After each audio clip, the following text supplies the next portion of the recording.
ಮಣ್ಣು ರಹಿತ ಕೃಷಿ ಅಂತ ಹೇಳ್ಬಿಟ್ಟು KVKಲಿ ಮಾಡಿರ್ತಕ್ಕಂಥ ಒಂದು ಹೊಸ ಪ್ರಯತ್ನ. ಅಂದ್ರೆ ಮುಂಚೆಯಿಂದಾನು ಮಾಡ್ತಾ ಇದ್ದಾರೆ ಇದನ್ನ.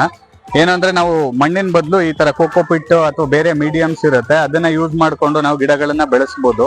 ಇವಾಗ ಹೊರಗಡೆ ಮಣ್ಣಲ್ಲಿ ಹಾಕಕ್ಕಿಂತ ನಾವು ಪಾಟ್ ಅಲ್ಲಿ ಬೆಳಿತೀವಿ ಅಪಾರ್ಟ್ಮೆಂಟ್ಸ್ ಅಲ್ಲೆಲ್ಲ. ಸೊ ಅಲ್ಲೆಲ್ಲ ಕೂಡ ನಾವು ಮಣ್ಣಿನ ಬದಲು ಕೋಕೋಪಿಟ್, ಈಗ ಸಿಟಿಗಳಲ್ಲಿ ಮಣ್ಣು ಎಲ್ಲಿಂದ ತರೋದು ಅಂತ ಯೋಚನೆ ಮಾಡ್ತಾರೆ. ಅದ್ರ ಬದಲಾಗಿ ಕೋಕೋಪಿಟ್ ನ ತಂದು ಬೇಕಿದ್ರೆ ಅವರು ಪಾಟ್ ಅಲ್ಲಿ ಮಿಕ್ಸ್ ಮಾಡಿ ಹಾಕಿದಾಗ ಸೊ ಅವರು ಅಲ್ಲಿ ಏನು ನಾವು ಹೊರಗಡೆ ಮಣ್ಣಲ್ಲಿ ಬೆಳೆಯುತ್ತೆ ಅದಕ್ಕಿಂತ ಚೆನ್ನಾಗೇನೆ ಗಿಡಗಳು ಬರುತ್ತೆ, ಮತ್ತೆ ರೋಗನೂ ಕಡಿಮೆ ಆಗುತ್ತೆ, ಇಳುವರಿನೂ ಕೂಡ ಜಾಸ್ತಿ ಬರುತ್ತೆ. ಅಂದ್ರೆ ಈಗ ಹೂವಿನ ಗಿಡ ಆದ್ರೆ ಹೆಚ್ಚು ಹೂ ಬಿಡುತ್ತೆ, ಈ ತರ ತರಕಾರಿದಾದ್ರೆ ಹೆಚ್ಚು ತರಕಾರಿನೂ ಕೂಡ ಬರುತ್ತೆ. ಆದ್ರೆ ಏನಂದ್ರೆ ಸ್ವಲ್ಪ ನಮ್ಗೆ ಎಕ್ಸ್ಪೆನ್ಸಿವ್ ಆಗುತ್ತೆ. ಮಣ್ಣು ಫ್ರೀ ಆಗಿ ಸಿಗ್ಬೋದು, ಇದನ್ನ ನಾವು ದುಡ್ಡು ಕೊಟ್ಟು ತರಬೇಕಾಗುತ್ತೆ. ಕೆಜಿಗೆ ಅದು 8 to 10 rupees ಇರುತ್ತೆ.